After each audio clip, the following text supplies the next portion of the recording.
जरूरी है बहुत। दिक्कत आएगी और क्या, इनको चश्मा लगाने की आदत नहीं होती। फिर भी आप जितना हो सके कंप्यूटर से दूर रहो, मतलब अब जैसे बैठो कंप्यूटर में मत देखो, दूर रहो, जरूरत हो तभी देखो। Good morning students.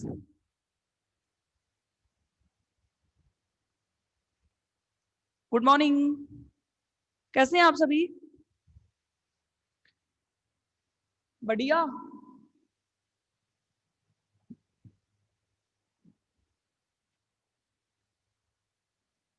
हो गई फिजिकल खत्म? फिजिकल तो खत्म हो चुकी है।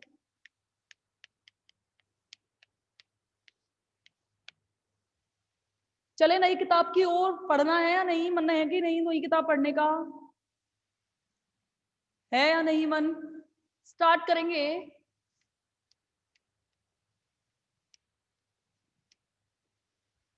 Inorganic chemistry.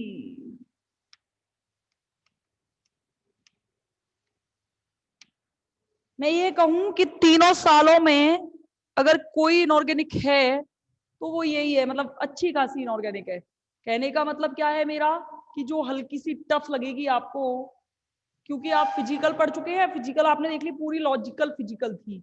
कहीं भी कोई भी चीज ऐसी नहीं थी जिसको आपको लगा हो कि मुझे ये नहीं आती या मैं नहीं कर सकता या नहीं कर सकती, सबको आता है। इनऑर्गेनिक की सिलेबस की बात करूं तो देखो वही सिलेबस है, सेम 5 यूनिट है।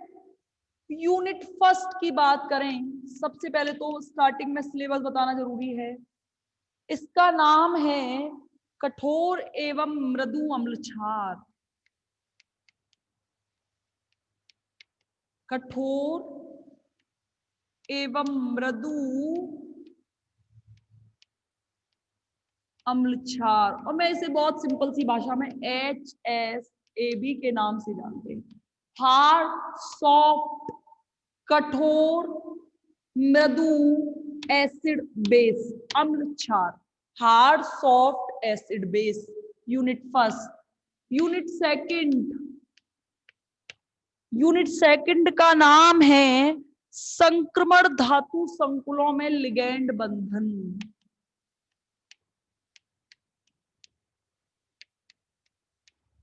संक्रमण धातु संकुलों में लिगैंड बंधन मतलब क्या है?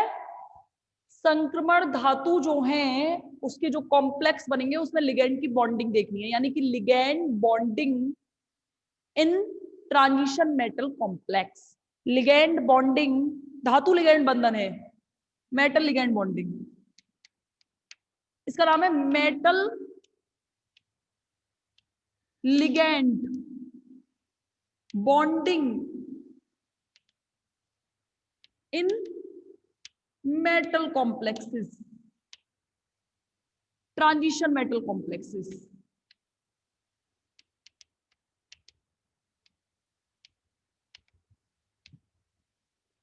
ठीक है, unit second. Unit third, unit third का नाम है संक्रमण धातु संकुलों के इलेक्ट्रॉनिक स्पेक्ट्रा। संक्रमण धातु संकुलों के इलेक्ट्रॉनिक स्पेक्ट्रा।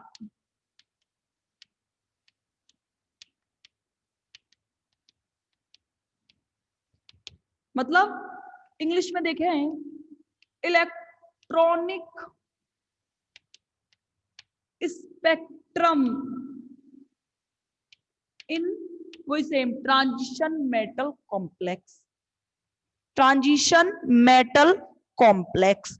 अगली जो यूनिट है यूनिट फोर्थ, इसका नाम है कार्ब धात्विक रसायन।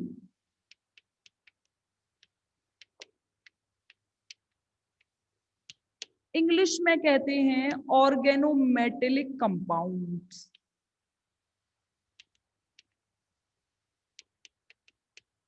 ठीक है, और एक यूनिट 5th है जिसका नाम है बायो इनऑर्गेनिक केमिस्ट्री, जैव अकार्बनिक रसायन। जैव अकार्बनिक रसायन। देखो भाई, बायो इनऑर्गेनिक केमिस्ट्री एक्चुअली में, चूंकि आप देख रहे होंगे बायोलॉजी से रिलेटेड चीजें ज्यादा हैं, तो जो बच्चे बायो से हैं उन्हें दिक्कत नहीं आती, जो बच्चे मैथ से हैं इसलिए उनको ये टफ लगती है।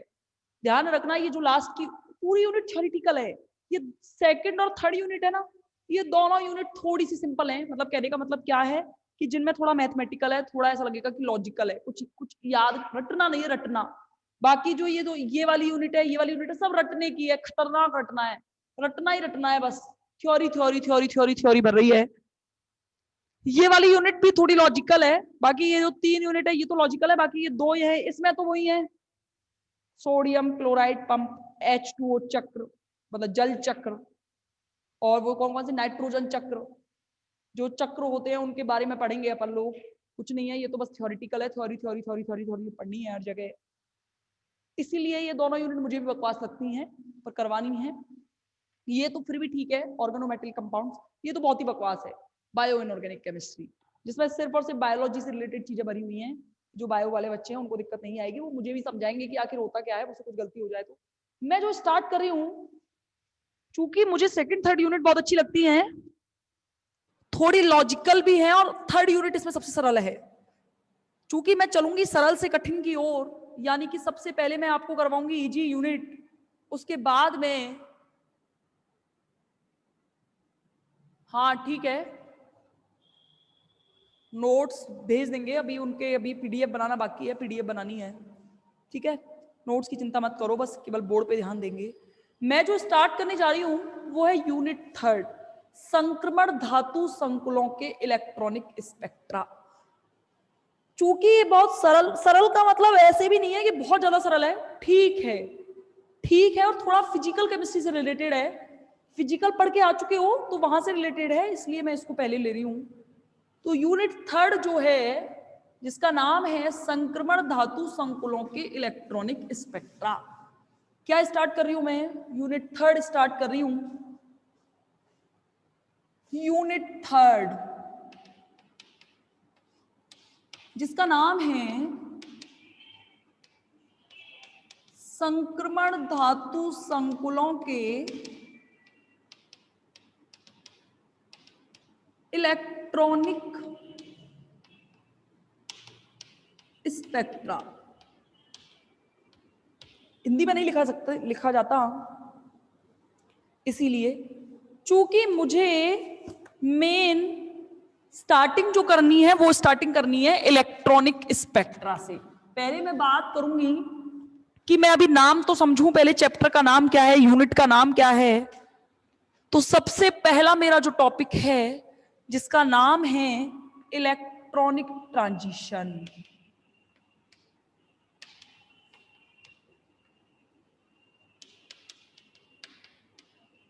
जिसका नाम है, हिंदी में कहते हैं इलेक्ट्रॉनिक संक्रमण। सबसे पहले तो इसका मतलब समझो, इलेक्ट्रॉनिक का मतलब इलेक्ट्रॉन्स, और संक्रमण ट्रांजिशन का मतलब है कि लोअर एनर्जी लेवल से अपर एनर्जी लेवल पर कोई इलेक्ट्रॉन मुझे भेजना है, इसे कहते हैं ट्रांजिशन। थर्ड ईयर के अंदर आ चुके हो, संक्रमण का मतलब तो खुद से समझ जाना, सेकंड ईयर इनऑर्गेनिक के अंदर बहुत अच्छे से पढ़ा है ट्रांजिशन।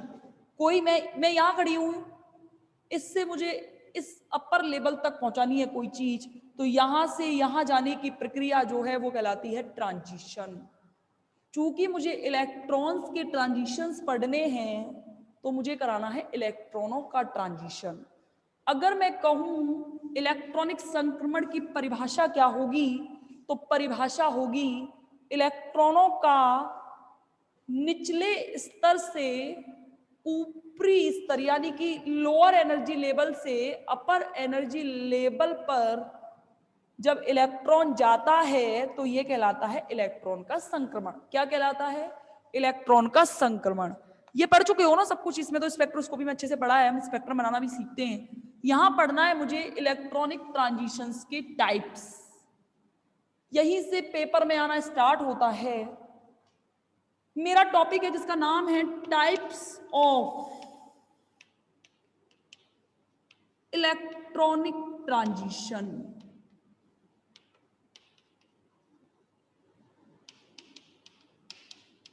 इलेक्ट्रॉनिक संक्रमण के प्रकार, इलेक्ट्रॉनिक संक्रमण को किस किस तरह से इलेक्ट्रॉन को लोअर एनर्जी लेवल से अपर एनर्जी यानी कि मूल ऊर्जा स्तर से उच्च ऊर्जा स्तर पर 4 प्रकार से ले जा सकते हैं।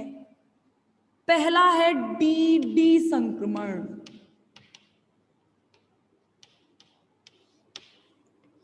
दूसरा जो है उसका नाम है LMCT, बस रुक जाना अभी यहीं, LMCT संक्रमण। क्या है? LMCT संक्रमण। थर्ड जो है उसका नाम है MLCT संक्रमण, और फोर्थ जो है उसका नाम है अंतः लिगेंड संक्रमण।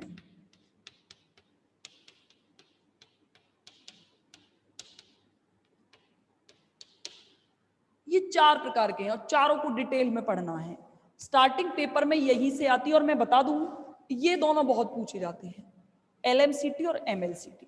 आपके सिलेबस के अंदर भी मेरे हिसाब से यही दोनों ट्रांजिशंस हैं कि सारे हैं आपके सिलेबस के अंदर। Unit 3 types of electronic transition, DD transitions सारे हैं, मतलब है ना, चारों हैं। ठीक है, स्टार्टिंग का टॉपिक जो सिलेबस का है यही है। देखो स्टार्टिंग में बात करें DD ट्रांजिशन की, सबसे पहले बात कर रही हूं फर्स्ट DD संक्रमण। बाकी सारे बेटा तो बाकी सारे डिटेल से एक एक करके पढ़ेंगे। देखो भाई, DD का मतलब क्या है, मैंने बीच में लगा दिया है डैश। इस D का मतलब है एक D कक्षक, और इस D का मतलब है दूसरा D कक्षक।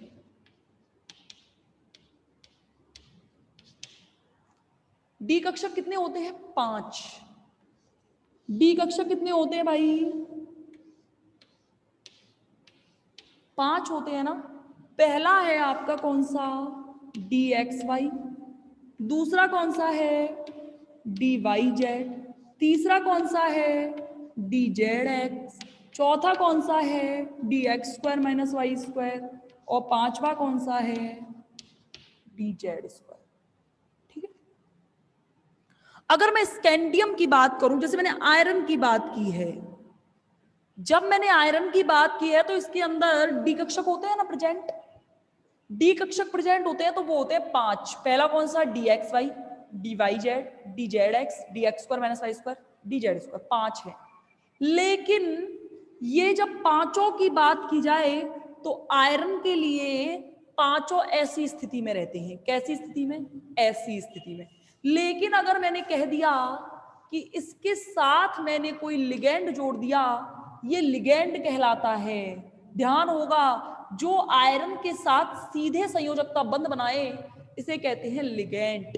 एक बार फर्स्ट ग्रेड के एग्जाम में ऐसे पूछा था, कोई एग्जाम्पल दिया था, उसमें पूछा था कि इसके लिगेंडों की संख्या कितनी है। एक्चुअली मैं ऐसे पूछा था FeCN6, ऐसे पूछा था FeCN6H2O, ऐसे करके कुछ पूछा था लिगेंडों की संख्या कितनी है। हुआ क्या था, बच्चे इसमें 6 करके आए थे, लेकिन जब बाद में देखा गया तो बर्नर्स थ्योरी फॉलो कर जाती है इसके अंदर। बर्नर्स थ्योरी में ये होता है कि साइनाइड जो है एक बाहर निकल जाता है और एक H2O एक अंदर आ जाता है इसको पूर्ति करने के लिए। थी तो 6 ही, लेकिन इसमें 5 साइनाइड की थी और एक H2O की थी। ध्यान रखना, ये डायरेक्ट बॉन्ड नहीं बना रहा है, ये इससे बाहर है, ये कहलाता है आयनिक परिमंडल, और ये कहलाता है पूरा बाहर का पूरा कहलाता है कॉम्प्लेक्स संकुल, अंदर वाला कहलाता है आयनिक परिमंडल। क्या कहते हैं? आयनिक परिमंडल। अब देखो, जैसे जब आयरन अकेला था तब तो ऐसे थे, लेकिन जैसे आयरन से जुड़ गया कोई लिगेंड तो अब ये पांचों इस स्थिति को कहते हैं संभ्रंश स्थिति। संभ्रंश का मतलब होता है कि जब पांचों कक्षकों की ऊर्जा कैसी हो? समान हो। कैसी हो? समान हो। जब ये आयरन अकेला है तब तो ये पांचों ऐसी कंडीशन में है, लेकिन जैसे आयरन से साइनाइड जुड़ गया है तो ये दो भागों में विभक्त हो जाते हैं। नीचे जो है वो तो आपके हो जाते हैं 3, dxy, dyz, dzx, और ऊपर 2 उच्च ऊर्जा के कक्षक हो जाते हैं, जिसमें से एक का नाम है dx² - y², एक का नाम है dz²। ये तीनों सम्मिलित होकर T2G कहलाते हैं और ये दोनों सम्मिलित होकर Tg कहलाते हैं। ये तो होते हैं निम्न ऊर्जा के और ये होते हैं उच्च ऊर्जा के। होगा क्या, ये दोनों ही डी है ना, ये भी डी कक्षक है और ये भी डी कक्षक है, दोनों ही क्या है, डी कक्षक है। तो अगर ये दोनों ही डी कक्षक हैं तो इस यहां पे मानो कोई इलेक्ट्रॉन प्रेजेंट है, अगर ये इलेक्ट्रॉन प्रेजेंट है और ये इलेक्ट्रॉन यहां से ऊर्जा का अवशोषण करके उच्च ऊर्जा क्षेत्र में जाएगा तो संक्रमण हुआ इलेक्ट्रॉन का, और संक्रमण कहां से कहां हुआ, एक डी से दूसरे डी में हुआ है। तो इस प्रकार के ट्रांजिशन को क्या कहते हैं, डी डी संक्रमण कहते हैं। क्या कहते हैं, डी डी संक्रमण कहते हैं। चूंकि आपने देखा होगा कि जो डी ब्लॉक के कॉम्प्लेक्स होते हैं वो सारे के सारे कलरफुल होते हैं, रंगीन, सारे के सारे कैसे होते हैं, रंगीन। इसका कारण है कि जो डी ब्लॉक की धातुएं हैं ये धातु प्रकाश का अवशोषण दृश्य क्षेत्र से करती हैं। किससे करेंगी, इलेक्ट्रॉन जो होगा वो ऊर्जा का अवशोषण प्रकाश का अवशोषण दृश्य क्षेत्र से करेगा और अवशोषण करके उच्च ऊर्जा क्षेत्र में जाएगा, और जैसे उच्च ऊर्जा क्षेत्र से ये निम्न ऊर्जा क्षेत्र में आएगा तो ये क्या करेगा, प्रकाश का उत्सर्जन करेगा। यही कारण है कि हमें वस्तुएं कैसी दिखाई देती हैं, रंगीन दिखाई देती हैं। तो क्या किया मैंने, डी ट्रांजिशन के अंदर एक डी कक्षक से T2G कक्षकों से EG कक्षकों में इलेक्ट्रॉन का संक्रमण डी संक्रमण कहलाता है। चूंकि मेटल में ही और कहीं इलेक्ट्रॉन प्रेजेंट होते हैं लेकिन मेटल के अंदर अयुग्मित इलेक्ट्रॉन होते हैं और इन अयुग्मित इलेक्ट्रॉन की वजह से ही ट्रांजिशन हो पाता है। तो इसीलिए ये जो संक्रमण यानी कि डी जो संक्रमण होते हैं वो होते हैं धातुओं में, किसमें, स्पेसिफाई होते हैं धातुओं के लिए। किसके लिए होते हैं, धातुओं के लिए। बस इतना ध्यान रखना है, डी संक्रमण के अंदर ऊर्जा का अवशोषण दृश्य क्षेत्र में होता है, T2G से इलेक्ट्रॉन EG में प्रकाश का अवशोषण करके जाएगा तो इलेक्ट्रॉन का करेगा उत्सर्जन वापस आने के लिए, और इलेक्ट्रॉन का उत्सर्जन करेगा तो वो प्रकाश के रूप में बाहर निकलेगा। यही कारण है कि मुझे कॉम्प्लेक्स डी ब्लॉक के जो संकुल हैं वो सारे के सारे कैसे दिखाई देते हैं, रंगीन दिखाई देते हैं। ये तो था पहला ट्रांजिशन। आ गया समझ में, बहुत आसान है, बस मेरी लैंग्वेज को ध्यान से समझना पड़ेगा, कॉन्सेंट्रेट करने की आवश्यकता है। इनऑर्गेनिक है, चूंकि ध्यान रखना हल्की टफ है, लेकिन इनऑर्गेनिक इतनी सरल लगेगी आपको कि बस मेरी बात जो कह रही हूं मैं उनको बस ध्यान से सुनते चलना। आया या नहीं आया, पहले तो ये बताओ, डी ट्रांजिशन बताओ, बताओ भाई, हाँ या ना, आया या नहीं आया, आ गया, अरे बहुत सरल है। अगला देखो, अब ये समझना जरूरी है, सेकंड कौन सा था, सेकंड था LMCT ट्रांसफर। क्या है, LMCT ट्रांसफर, ध्यान से समझना भाई मेरी बात। इसका नाम क्या है, LMCT। नाम से देखो, L for ligand, M for metal और C for charge, T for transfer. यानी कि ligand to metal charge transfer क्या कहलाता है, LMCT ट्रांसफर कहलाता है। कौन सा ट्रांसफर, LMCT ट्रांसफर। समझ गए, देखो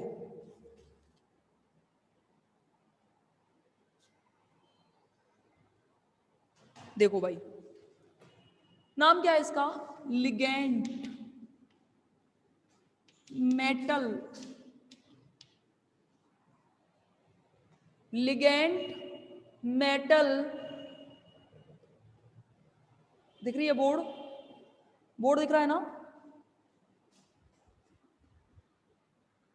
हाँ देखो भाई, LMCT transfer, ligand metal charge transfer spectra.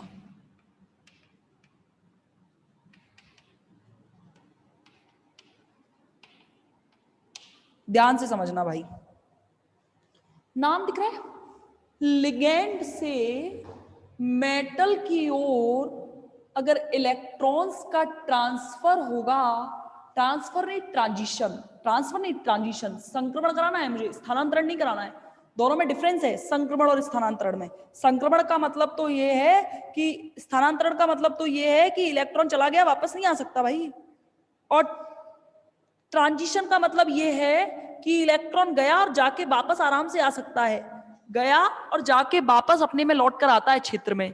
तो ट्रांसफर और ट्रांजिशन में मतलब समझ गए? LMCT के अंदर देखो क्या होता है, लिगेंड मेटल ट्रांसफर के बारे में सुनना। देखो मैं जो कह रही हूं उसको ध्यान से, एक मिनट रुको, ये आवाज ये दिक्कत कर रहा है। देखो होगा क्या, ध्यान रखो, लिगेंड के तो होते हैं सिग्मा या पाई कक्षक, और जो धातु होती है उसके कक्षक होते हैं रिक्त, आबंधी या प्रतिबंधी।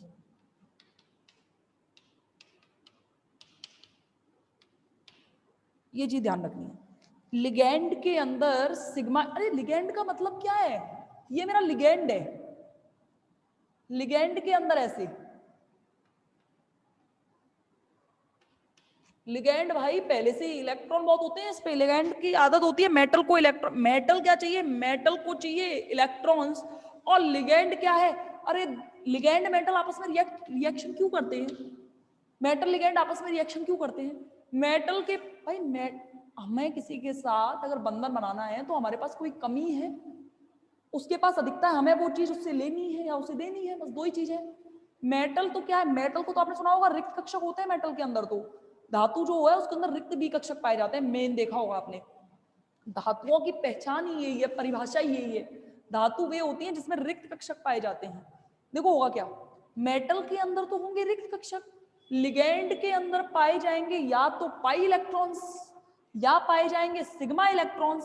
तो होगा क्या, मेरे मतलब कहने का मतलब क्या है, मैं जो समझा रही हूं, जब इलेक्ट्रॉन का स्थानांतरण, सॉरी इलेक्ट्रॉन का संक्रमण, इलेक्ट्रॉन का संक्रमण लिगेंड के सिग्मा या पाई कक्षकों से, जब इलेक्ट्रॉन का स्थानांतरण, इलेक्ट्रॉन का संक्रमण लिगेंड के सिग्मा या पाई कक्षकों से धातु के रिक्त आबंधी या प्रतिबंधी कक्षकों में होता है, रिक्त आबंधी या प्रतिबंधी कक्षकों में होता है, तो इस प्रकार के संक्रमण को कहते हैं LMCT संक्रमण। क्या कहते हैं, LMCT संक्रमण। ध्यान से समझ जाना, जो आप MOT पढ़कर आए हो ना, MOT मॉलिक्यूलर ऑर्बिटल थ्योरी, उसमें एक्चुअली होता क्या है देखा होगा आपने,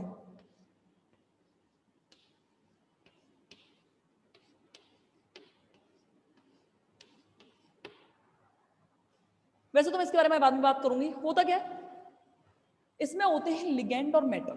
वैसे तो ये MOT तो मतलब केवल MOT का तो यूज करते हैं इसकी व्याख्या करने के लिए, बाकी मेरी बात समझना ध्यान से, मैं जो क्या कहना चाह रही हूं, मैं ये कह रही हूं आपसे कि मैंने कहा कि अगर लिगेंड के सिग्मा या पाई कक्षकों से धातु के रिक्त आबंधी या प्रतिबंधी कक्षकों में इलेक्ट्रॉन का ट्रांसफर हो, तो ऐसे ट्रांसफर को कहते हैं क्या, लिगेंड मेटल चार्ज ट्रांसफर। क्या कहते हैं, लिगेंड मेटल चार्ज ट्रांसफर। अब ध्यान से समझना मेरी बात, मैंने क्या कहा है, ये ट्रांसफर, ये संक्रमण, ये ट्रांजिशन उन धातुओं में पाया जाता है जिनमें अपचयित होने की प्रवृत्ति बहुत ज्यादा होती है, अपचयित होने की प्रवृत्ति ज्यादा होती है। ये संक्रमण उन धातुओं में पाया जाता है जिसमें इलेक्ट्रॉन के, धातु के रिडक्शन की प्रवृत्ति ज्यादा पाई जाएगी। क्यों, अरे इलेक्ट्रॉन रिडक्शन का मतलब यह है कि इलेक्ट्रॉनों को ग्रहण करना है। अगर इलेक्ट्रॉनों को ग्रहण करने का मतलब क्या है कि लिगैंड जो है, मेरा नाम क्या है, LMCT, यानी कि जो लिगैंड है उसमें तो पाए जाएंगे इलेक्ट्रॉन। ये तो इलेक्ट्रॉन देने की प्रवृत्ति रखता है भाई, और जो मेटल है वो इलेक्ट्रॉन लेने की प्रवृत्ति रखता है।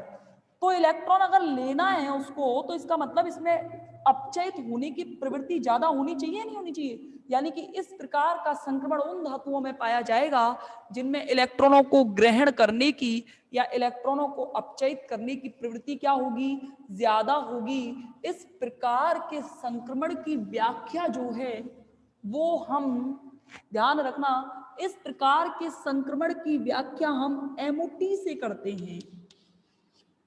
किससे करते हैं? MOT से। मैंने क्यों कहा CFT की बजाय, क्रिस्टल फील्ड थ्योरी भी पढ़नी है हमें, एक बार रिज्वाइन कर लो फिर बात करते हैं।